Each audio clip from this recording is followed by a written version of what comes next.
चलिए, तो आज हम आप लोगों को 2023 में आने वाले जो प्रमेय हैं उसके बारे में सबसे पहले हम थेल्स प्रमेय मतलब आधारभूत समानुपातिकता प्रमेय के बारे में बताने जा रहे हैं। ये क्वेश्चन आने की प्रबल संभावना है। थेल्स प्रमेय कहता है यदि किसी त्रिभुज के एक भुजा के समानांतर अन्य दो भुजाओं को भिन्न भिन्न बिंदुओं पर प्रतिच्छेद करने के लिए एक रेखा खींची जाए तो ये अन्य दो भुजाएं एक ही अनुपात में क्या होती है? विभाजित होती है, एक ही अनुपात में। इसी को बोलते हैं थेल्स प्रमेय या आधारभूत समानुपातिकता प्रमेय। देखा जाए, सबसे पहले हम एक त्रिभुज बनाते हैं और इस त्रिभुज का नाम देते हैं ABC। क्या देंगे? ABC। तो कह रहा है यदि किसी त्रिभुज की एक भुजा के समानांतर, मान लेते हैं एक भुजा है और इसके समानांतर एक रेखा खींचना है जो अन्य दो भुजाओं को भिन्न भिन्न बिंदुओं पर, तो दो भुजा कौन है? एगो भुजा AB और एगो भुजा AC। इसके भिन्न भिन्न बिंदुओं पर, एगो बिंदु हाई हो गया, एगो बिंदु हाई, प्रतिच्छेद करने के लिए एक रेखा खींची जाए। एक रेखा मैंने खींचा जो इसके क्या है? समानांतर है, और भिन्न भिन्न बिंदुओं पर इसका नाम D और इसका नाम क्या रख दिया? E। तो ये अन्य दो भुजाओं को, तो हाई जो दो भुजा है ना, इसको एक ही अनुपात में बांटती है, यानी हेतना बटा हेतना बराबर हेतना बटा हेतना। मतलब थेल्स प्रमेय यह कहता है कि अगर हई भुजा हेकरा समानांतर बा तो हई संगत भुजा क्या होती है? समानुपाती होती है।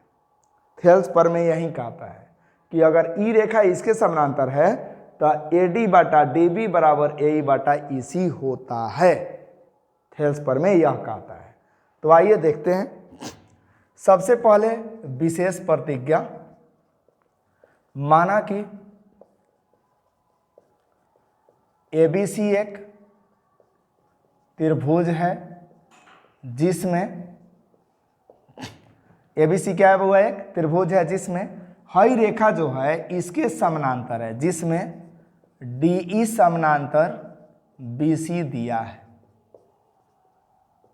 तो सिद्ध करना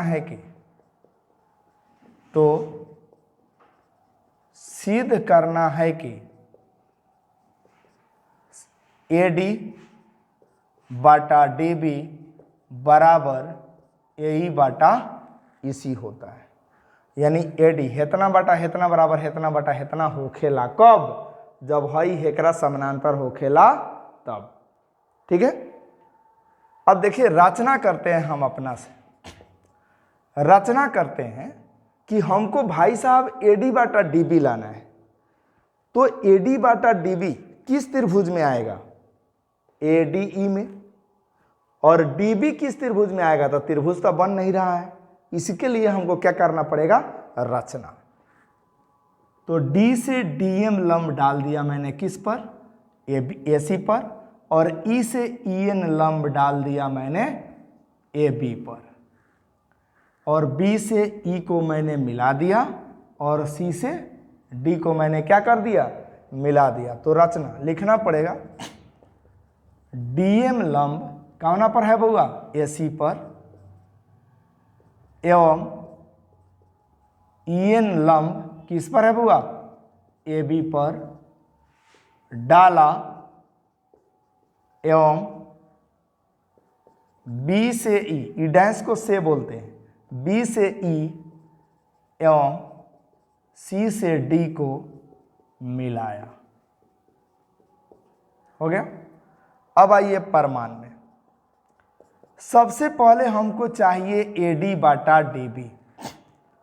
तो जब AD बटा DB चाहिए तो किस त्रिभुज में आएगा? ADE और DBE में। तो इसी पर विचार करते हैं। त्रिभुज ADE एवं त्रिभुज DBE में, DBE में। अब देखिए, ADE और DBE दोनों का एरिया निकालते हैं। Area of triangle ADE by area of triangle DBE। एक, अब तो आपको मालूम है कि त्रिभुज का क्षेत्रफल क्या होता है, 1/2 गुना आधार गुना ऊंचाई। तो ADE के लिए चाहिए, तो ADE के लिए 1/2, आधार कितना है बुआ, आधार AD है, तबे तो EN इस पर लंब है, तो आधार क्या हो जाएगा AD, अगुना ऊंचाई क्या हो जाएगा EN बटा। अब इसके लिए आ जाइए DBE के लिए। अब DBE के लिए आधार क्या हो जाएगा DB, देखिएगा सिर्फ आधार चेंज करेगा लेकिन ऊंचाई वहीं का वहीं रहेगा। आधार क्या हो जाएगा DB,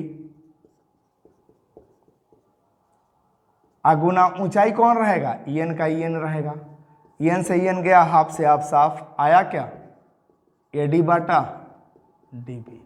ये आपका समीकरण फर्स्ट। अब आइए अगेन, अब हम देखेंगे AE बटा EC, कौन त्रिभुज में आएगा AED, कौन त्रिभुज में आएगा बुआ AED, और EC कौन त्रिभुज में आएगा ECD। तो ये भुजा जिस त्रिभुज में आएगा ना उसी त्रिभुज की चर्चा करेंगे। तो आ जाइए AED, त्रिभुज AED एवं त्रिभुज ECD, ECD में, तो AED, तो एरिया ऑफ ट्राइंगल AED बटा area of triangle ECD, 1/2। AED के लिए हमको चाहिए AE, तो AED के लिए आधार का काम कौन करेगा बुआ AE, और ऊंचाई का काम जब हई आधार बता एक पर लंब कौन बाटे हो DM बाटा 1/2। आधार का काम कौन करेगा बुआ, मैंने बोला ना आधार चेंज करेगा, ऊंचाई वहीं का वहीं रहेगा। इसी ऊंचाई क्या है DM है, तो इसमें भी DM कट जाएगा, हाफ से हाफ साफ, आया क्या AE बटा EC। इसको बोलेंगे समीकरण सेकेंड। ठीक, अब देखिए AD बटा DB और AE बटा EC, ये तो हो तो गया, हमको यही तो चाहिए, लेकिन ये दोनों बराबर नहीं है। तो ये दोनों में रिलेशन बनाने के लिए मैं यूज करता हूं, देखा जाए अगर हेकर क्षेत्रफल के बराबर कीजिएगा तो AD से AD तो कट जाएगा, चूंकि बराबर के इधर रहेगा तो ऊपर से ऊपर कट जाता है, बचा क्या DB बराबर ECD। अब हम देखेंगे DBE और ECD एक ही आधार DE पर स्थित है, तो लिखेंगे त्रिभुज DBE एवं त्रिभुज ECD एक ही आधार DE एवं दो समांतर रेखाएं, दो समांतर रेखाएं DE एवं BC के बीच बने दो त्रिभुज है। देखिएगा ये जो त्रिभुज जो बन रहा है ना DBE, एक ही आधार DE आ रहा है, ECD इसमें भी आपका DE आ रहा है, यानी ये जो दोनों जो त्रिभुज बन रहा है हाई और हाई, ये दोनों एक ही आधार और दो समांतर रेखाओं के बीच क्या है स्थित है, इसीलिए दोनों का क्षेत्रफल क्या होगा बराबर होगा। एआर ऑफ ट्राइंगल DBE बराबर एआर ऑफ ट्राइंगल ECD हो गया। अब डायरेक्ट लिखेंगे from equation first and second से, चूंकि रिलेशन तो यहाँ पे बन गया, जब क्षेत्रफल बराबर होगा तो ये बराबर लिखेंगे क्या from equation first and second AD बटा DB बराबर AE बटा EC क्या हो गया प्रूव्ड हो गया। आप इसे स्क्रीनशॉट ले लिया जाए, नीचे आ रहा था ना। चलिए अब हम आते हैं प्रमेय 6.2 जिसको बोलेंगे थेल्स प्रमेय का विलोम या आधारभूत समानुपातिकता प्रमेय का विलोम। कभी कभी ऐसा होता है कि बोल देता है थेल्स प्रमेय के विलोम के कथन को लिखे एवं इसे प्रमाणित करे, और नहीं तो आपका कथन दे दिया रहता है, आपको सिद्ध करना पड़ता है। इसका मतलब आपको कथन भी याद रखना पड़ेगा। तो देखिए कह रहा है यदि एक रेखा किसी त्रिभुज की दो भुजाओं को एक ही अनुपात में विभाजित करे तो वह तीसरी भुजा के समांतर होती है। देखा जाए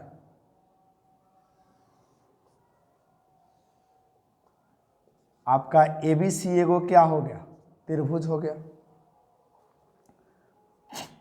एगो रेखा हो गया डीई, ठीक है। अब इसमें क्या है, यदि एक रेखा किसी त्रिभुज की दो भुजाओं को एक ही अनुपात में विभाजित करे, इसमें एक ही अनुपात में विभाजित कर रहा है और कह रहा है कि सिद्ध करो कि हई रेखा इसके समानांतर है। आपको सिद्ध करना है कि हई रेखा इसके समानांतर है, जबकि थेल्स प्रमेय में हई दिया था और भुजा समानुपाती सिद्ध करना था, लेकिन इसमें भुजा समानुपाती दिया हुआ है और हई रेखा क्या है, समानांतर सिद्ध करना है। तो आइए देखते हैं। सबसे पहले विशेष प्रतिज्ञा लिखते चलेंगे। माना कि एबीसी एक त्रिभुज है जिसमें एडी बटा डीबी बराबर एई बटा ईसी दिया है। क्या है होगा, दिया है, यही ना दिया है जी। थेल्स प्रमेय के विलोम में ही दिया है और थेल्स प्रमेय में यही सिद्ध करना था। तो सिद्ध करना है, तो सिद्ध करना है कि क्या सिद्ध करना है, डीई रेखा जो है इस समानांतर है किसके, बीसी के। इसमें हम रचना करते हैं, क्योंकि डायरेक्ट इस रेखा को समानांतर तो प्रूफ नहीं कर सकते, इसीलिए इसी के जैसा एक और ही रेखा खींचते हैं। इसी के जैसा एक और रेखा खींचा जाए और इसका नाम मैंने रख दिया डीई डैश। देखिए अंकित बाबू, इसका नाम क्या हो गया, डीई डैश।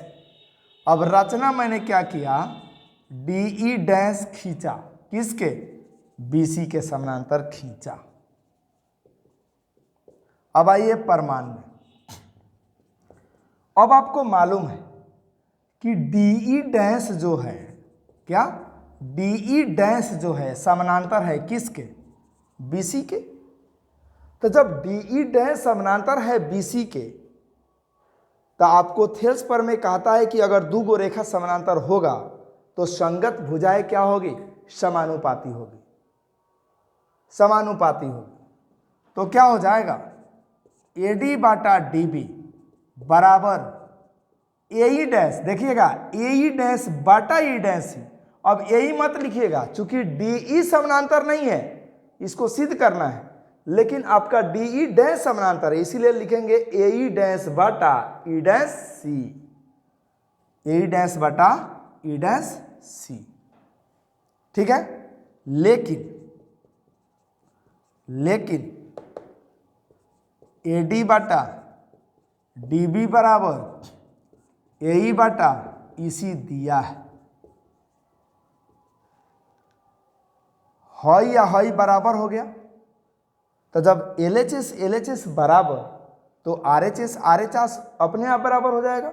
तो क्या लिख सकते हैं, एई डैश बाटा ई डैश सी बराबर एई बाटा ईसी। हम इसमें अपना से दोनों तरफ +1 जोड़ने पर, दोनों तरफ क्या करते हैं, +1 जोड़ते हैं। तो जोड़िए इसमें एई डैश बाटा ई डैश सी +1 बराबर एई बाटा ई सी +1।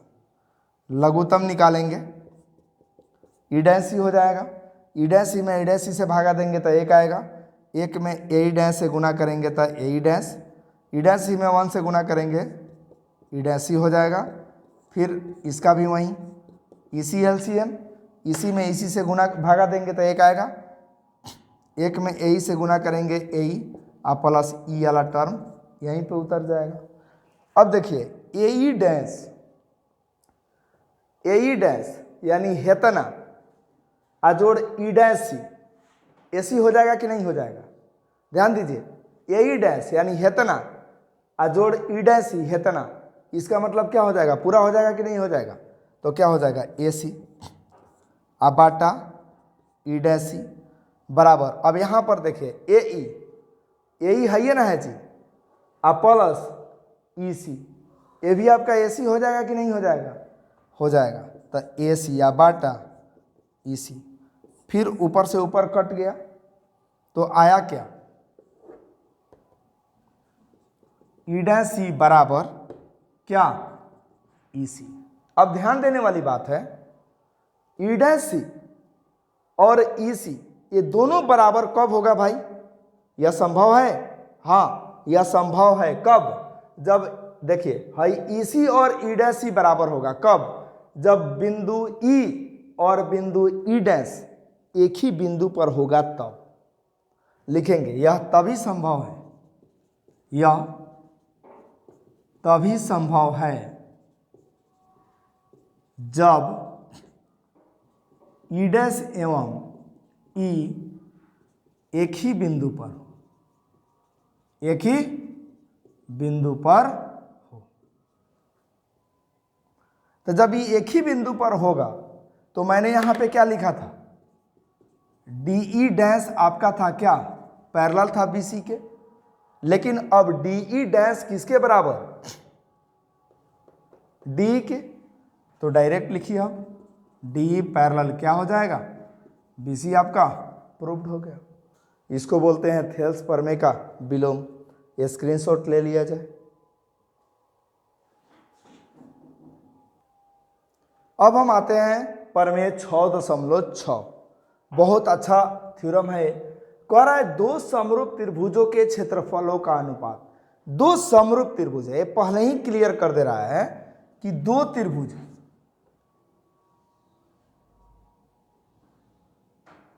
एक है ए बी सी और एक कर दे रहे हैं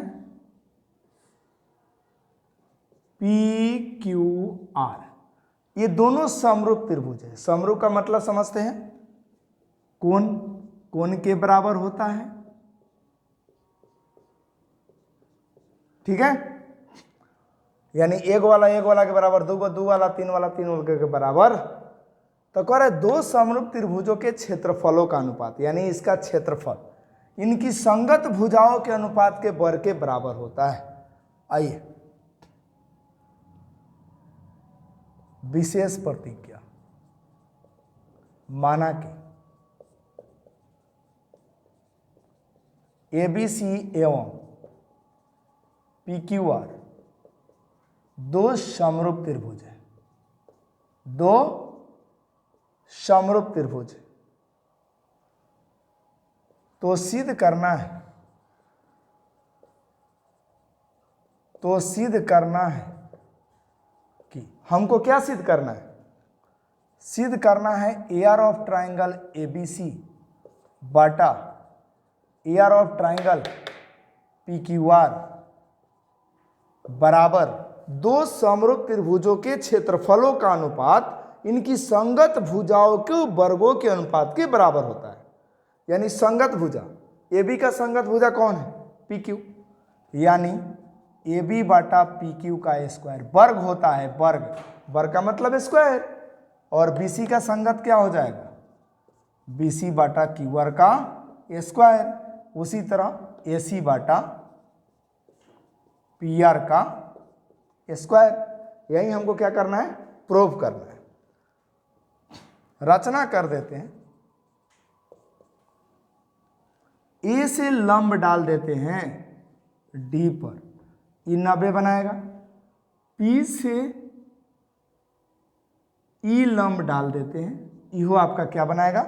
90। लिखेंगे एडी लंब बीसी एवं पी लंब क्यू आर पर डाला। प्रमाण में आ जाइए। त्रिभुज एबीसी एवं पी क्यू आर, त्रिभुज एबीसी एवं त्रिभुज पी क्यू आर, दोनों का क्षेत्रफल निकाल लेते हैं। एआर ऑफ ट्राइंगल एबीसी बटा AR of triangle P Q R बराबर एबीसी का क्षेत्रफल क्या, त्रिभुज का क्षेत्रफल क्या होता है, 1/2 गुना आधार गुना ऊंचाई, 1/2 गुना एबीसी के लिए आधार का काम कौन करेगा, बीसी, और ऊंचाई का काम कौन करेगा, एडी, बटा 1/2 आधार का काम कौन करेगा, क्यू आर, और ऊंचाई का काम कौन करेगा, पीई। हाफ से हाफ क्या हो जाएगा, साफ। अब ई कितना आ जाएगा, बीसी गुना एडी बटा क्यू आर गुना पीई, यही आएगा ना, ठीक। अब देखिए बीसी बटा क्यू आर तो आ गया। अब यहां पर भी काश अगर बीसी बटा क्यू आर आ गया होता तो बीसी में बीसी से गुना करते तब बीसी स्क्वायर, और क्यू आर में क्यू आर से गुना करते तो क्यू आर स्क्वायर, तो हमारा प्रूव हो गया रहता। लेकिन अब क्या करें कि एडी बटा पीई इस भुजा में से किसी के बराबर आए, तो उसके लिए हमको हाई त्रिभुज और हाई त्रिभुज में आना पड़ेगा। लिखेंगे त्रिभुज, इसका नाम क्या है, एडीबी,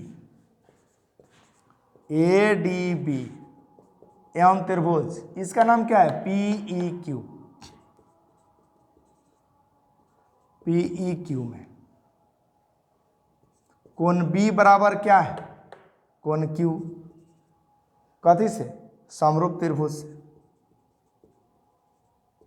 समरूप त्रिभुज से, यही ना होगा जी। कोण बी बराबर जब कोण क्यू हो गया तो क्या, एडीबी, कोण एडीबी बराबर कोण पीई क्यू का है, यो तो 90 डिग्री होगा। तो जब एक ही त्रिभुज के दो कोण बराबर हो जाएंगे तो त्रिभुज क्या हो जाएगा, समरूप हो जाएगा, कथी से, ए समरूपता से। इसीलिए त्रिभुज एडीबी समरूप त्रिभुज पी क्यू। और जब त्रिभुज समरूप हो जाते हैं तो भुजा क्या होते हैं, अनुपाती होते हैं। यानी एडी बाटा पीई, एडी बाटा पीई बराबर एबी बाटा पी क्यू, एबी बाटा पी क्यू, ठीक है। अब ध्यान दीजिए, अब इसमें आते हैं, इसमें आइए, AR of triangle ABC by AR of triangle PQR बराबर बीसी बाटा क्यूआर गुना एडी बाटा पीई बराबर बीसी बाटा क्यूआर।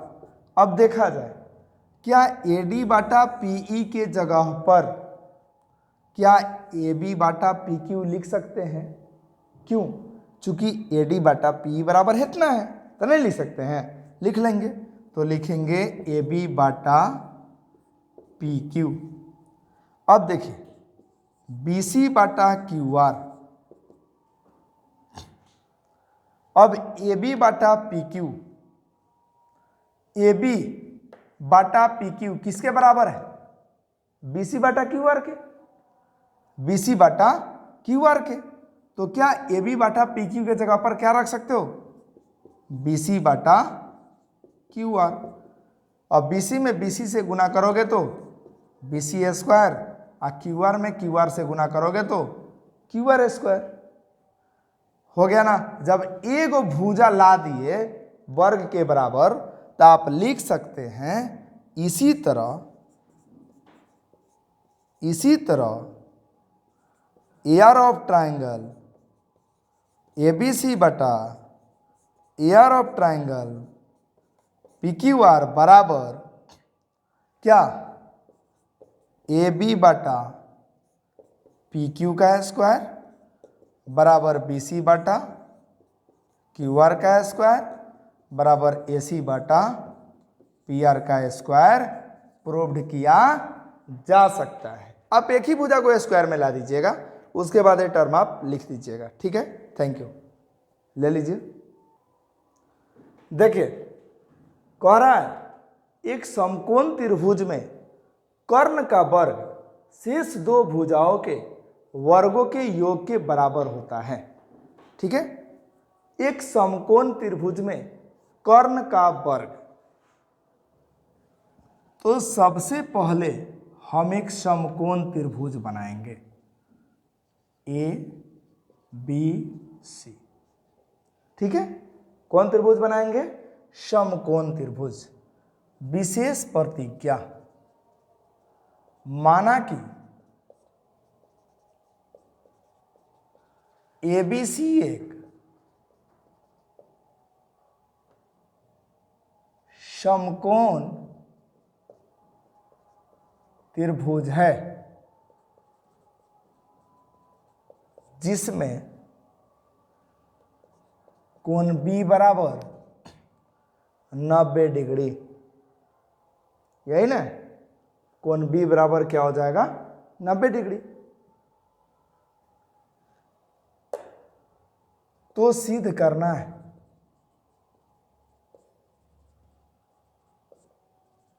कि कर्ण का वर्ग, तो कर्ण कितना है? AC का स्क्वायर बराबर AB का स्क्वायर प्लस BC का स्क्वायर, यही होगा ना? यही हमको सिद्ध करना है। आइए रचना कर देते हैं। इसमें रचना करते हैं। B से BD लंब डाला, किस पर? AC पर। BD लंब AC पर डाला। जैसे ही लंब डालिएगा, हाई कितना डिग्री बनाएगा? 90 डिग्री। और हाई कितना डिग्री बनाएगा? यो 90 डिग्री बनाएगा। ठीक है, अब परमान में आइए, आपको बोलना है। अब आप बताइए, एक बार हम छोटा त्रिभुज में लेंगे और एक बार बड़ा त्रिभुज में लेंगे। एक बार छोटा त्रिभुज में और एक बार बड़ा त्रिभुज में। तो आइए त्रिभुज ADB एवं त्रिभुज, क्या बड़ा वाला का क्या नाम है? ABC। यही करेंगे, ADB एवं त्रिभुज ABC। अब ऐसा देखेंगे कि क्या कोई ऐसा कोण है जो दोनों में मिल रहा है? बिल्कुल, एंगल A जो है छोटा वाला में भी मिल रहा है और बड़ा वाला में भी मिल रहा है। तो क्या कोण A बराबर कोण A लिख सकते हैं? क्या लिखेंगे? उभयनिष्ठ। क्या लिखेंगे? उभयनिष्ठ लिखेंगे। ठीक है, अब देखिए, अब क्या छोटा कोण में ऐसा है जो 90 डिग्री बना रहा है? बिल्कुल, क्या नाम है? ADB लिखेंगे, कोण ADB। तो बड़ा में कौन 90 डिग्री बना रहा है? ABC बराबर कितना? 90 डिग्री हो गया। तो आपको पता है जब दो कोण बराबर हो जाएगा तो त्रिभुज क्या होता है? समरूप होता है। त्रिभुज क्या होगा? समरूप होगा। तो लिखेंगे त्रिभुज ADB समरूप त्रिभुज ABC। अब जब त्रिभुज ADB समरूप हो गया ABC के, तो आपको मालूम है कि भुजा क्या होते हैं? समानुपाती होते हैं। भुजा क्या होते हैं? समानुपाती होते हैं। इसके संगत भुजा क्या होंगे? अब तो ADB और त्रिभुज ABC की बात करते हैं। तो AD और इसका भुजा क्या हो जाएगा? AB। तो लिखेंगे AD बाटा AB। अब AB इसमें का है तो AB ऊपर रखेंगे, और क्या बचा इसमें का? AC। तो क्या लिखेंगे AC। अब क्रॉस गुना करेंगे, AB में AB से गुना करेंगे तो क्या हो जाएगा AB स्क्वायर, और यहाँ पर AD गुना AC, ये आपका समीकरण क्या हो गया फर्स्ट हो गया। उसी तरह फिर एक छोटा त्रिभुज में लेंगे और बड़ा वाला त्रिभुज में लेंगे। अब आइए, अब त्रिभुज इसका नाम क्या है BDC, BDC एवं त्रिभुज ABC। ABC में क्या कोई ऐसा कोण है जो दोनों में मिल रहा है छोटा में भी और बड़ा में भी, बिल्कुल कोण C, कोण C बराबर कोण C कितना उभयनिष्ठ लिखेंगे। क्या लिखेंगे उभयनिष्ठ का मतलब होता है जो दोनों में मिलता है। ये तो हो गया। क्या ये छोटा वाला में 90 कोण बना रहा है BDC, लिखेंगे कोण BDC, बड़ा वाला में 90 कौन है ABC, ABC बराबर कितना डिग्री 90 डिग्री। अब देखिए जब ये दो त्रिभुज जब समरूप हो गया तो क्या होगा, यानी कोण बराबर हो गया तो त्रिभुज क्या हो जाएगा समरूप हो जाएगा। लिखेंगे त्रिभुज BDC समरूप त्रिभुज ABC, कथी से AA समरूपता से, कौन चीज से AA समरूपता से।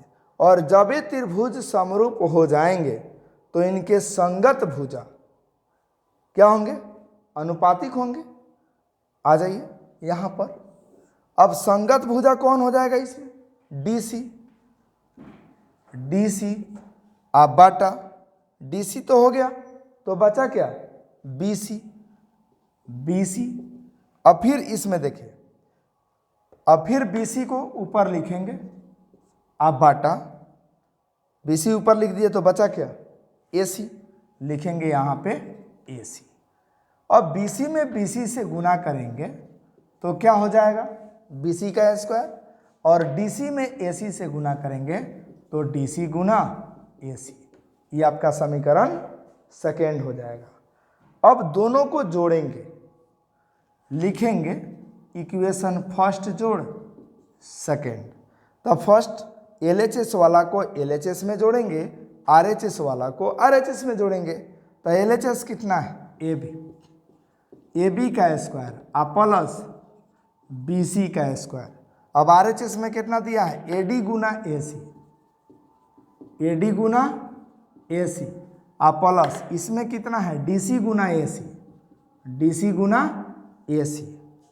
अब AB square plus BC square. अब भाई दोनों में क्या कॉमन ले सकते हैं आप AC कॉमन ले लीजिए। तो जैसे ही AC कॉमन लीजिएगा क्या बचेगा AD आप प्लस DC। अब AB square plus BC square बराबर AC गुना, अब AD plus DC, AD plus DC क्या आ जाएगा AC। और AB square plus BC square बराबर AC में AC से गुना कीजिएगा तो क्या हो जाएगा AC स्क्वायर। यही तो कह रहा था कर्ण का स्क्वायर बराबर लंब का स्क्वायर जोड़ आधार का स्क्वायर, यही हमको क्या करना था प्रूव करना था। आप स्क्रीनशॉट ले लीजिए। अब देखते हैं पाइथागोरस प्रमेय का विलोम, जो कि मेरा ये अंतिम प्रमेय है। ठीक है, यदि किसी त्रिभुज की एक भुजा का वर्ग अन्य दो भुजाओं के वर्गों के योग के बराबर हो तो पहली भुजा का कोण समकोण होता है। ठीक है, अब देखिए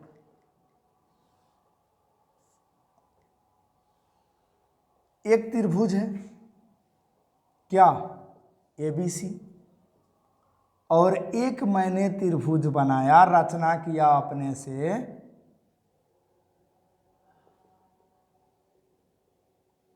इसका नाम मैंने रख दिया PQR। ध्यान दिया जाए, कह रहा है यदि किसी त्रिभुज की एक भुजा का वर्ग, तो सबसे पहले हम लिख लेते हैं क्या विशेष प्रतिक्रिया। माना कि ABC एक त्रिभुज है जिसमें, अब देखिए, अब पाइथागोरस प्रमेय में जो सिद्ध करना था वो इसमें दिया है, जिसमें क्या दिया है, AC का स्क्वायर बराबर AB का स्क्वायर प्लस BC का स्क्वायर दिया है। तो सिद्ध करना है, तो सिद्ध करना है कि देखिएगा, माना कि ABC एक त्रिभुज है जिसमें AC का स्क्वायर बराबर AB square plus BC square दिया हुआ है। तो सिद्ध करना है कोण B बराबर कितना डिग्री, 90 डिग्री। ठीक है, कोण B बराबर कितना डिग्री है, 90 डिग्री। हमको ये सिद्ध करना है। अब देखिए, ये जो त्रिभुज बनाए हैं ये हम रचना किए हैं, रचना करते हैं। त्रिभुज PQR बनाया, त्रिभुज PQR बनाया जिसमें हॉय भुजा बराबर हॉय यानी AB बराबर PQ एवं BC बराबर QR तथा कोण PQR बराबर कितना, 90 डिग्री। अब आते हैं परमाण में। परमाण में आइए, जो त्रिभुज दिया है ना उसी का प्रयोग करेंगे, क्योंकि हमें 90 डिग्री हाई दिया हुआ है और हमको सिद्ध करना है कि कोण B 90 डिग्री होना चाहिए। ठीक है, अब इस त्रिभुज में आइए, तो जब हाई 90 दिया है तब तो हम जान ना चुके हैं जी, क्या पाइथागोरस प्रमेय हम जान चुके हैं कि कर्ण का स्क्वायर बराबर क्या होता है, लंब का स्क्वायर प्लस आधार का स्क्वायर। कर्ण का नाम क्या है, PR का स्क्वायर। लंब का नाम क्या है, PQ का स्क्वायर। आधार का नाम क्या है, QR का स्क्वायर। PR स्क्वायर बराबर PQ। PQ केकरा बराबर बा, AB के, तो क्या लिखेंगे, AB का स्क्वायर। QR किसके बराबर है, BC के, तो क्या लिखेंगे, BC का स्क्वायर। लेकिन हॉय वाला दिया हुआ है क्या, AC का स्क्वायर बराबर AB का स्क्वायर प्लस BC का स्क्वायर दिया हुआ है। तो हॉय देखिए, हॉय आपका फर्स्ट है, हॉय आपका सेकेंड। तो RHS बराबर, तो क्या LHS बराबर नहीं होगा जी, होगा ना। तो लिखो PR का स्क्वायर बराबर AC का स्क्वायर, स्क्वायर से स्क्वायर गया, PR बराबर क्या हो जाएगा, AC हो जाएगा। PR बराबर क्या आ गया, AC आ गया। अब ध्यान दो, हॉय भुजा हेकरा बराबर, हॉय भुजा हेकरा बराबर आ हॉय हो भुजा बराबर आ गया हेकरा। ठीक है ना। अब आइए त्रिभुज ABC एवं त्रिभुज PQR में, कौन सी में, PQR में AB बराबर PQ, BC बराबर QR, AC बराबर PR। जब हे त्रिभुज के तीनों भुजा, हे त्रिभुज के तीनों भुजा के बराबर होगा तो त्रिभुज ABC सर्वांग सम होगा किसके, त्रिभुज PQR के। सर्वांग सम कहने का मतलब क्या, अंग अंग के बराबर। तो जब अंग अंग के बराबर हो गई हो, तो जब हॉय 90 बा, कोण Q बराबर देले बा 90 डिग्री, तो कोण B बराबर कथी हो जाए, कोण Q। तो कोण B बराबर Q कितना देले बा, 90 डिग्री। हो गया प्रूफ, उतार लिया जाए।